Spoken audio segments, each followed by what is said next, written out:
তারা মালা বদল করে নিল। এরা প্রত্যেক নির্বাচনের আগেই মালা বদল করে, 7 পাকে বাঁধা পড়ে, কিন্তু ম্যারেজটাকে রেজিস্ট্রি করে না। আবার এদের মধ্যে বিচ্ছেদ চলেছে, এখন আবার নতুন প্রেম। সিপিআইএম এর নেতা এম.এ. বেবি আর এখানের নেতা আমাদের তৃণমূল কংগ্রেসের ডেরেক ওব্রায়েন দুজনে হাত ধরে দাঁড়িয়ে পড়েছেন উপনির্বাচনে যে খুল্লাম খুল্লা প্যার করেঙ্গে হাম দোনো, ইস দুনিয়া সে নেহি ডরেঙ্গে হাম দোনো। আরে আমরা তো বলছি ভাই ঠিক আছে, নির্বাচনে উপরাষ্ট্রপতি নির্বাচনে তোমরা ভোট দেবে, একসঙ্গে ভোট দেবে, পায়ে পা মিলিয়ে হাঁটবে, কাঁধে হাত দিয়ে ঢুকবে, নিজেদের মতো করে বিজেপির বিরুদ্ধে ভোট দেবে।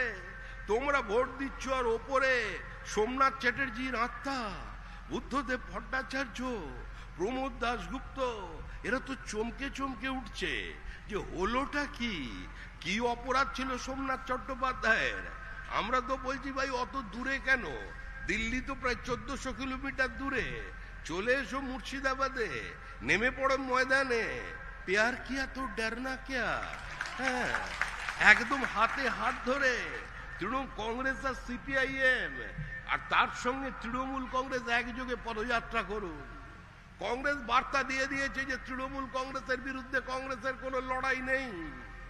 অদিত চৌধুরীর right player playing in a wrong court, Adit চৌধুরীকে সরিয়ে দিয়েছেন, দিয়ে আরেকজনকে নিয়ে এসেছেন।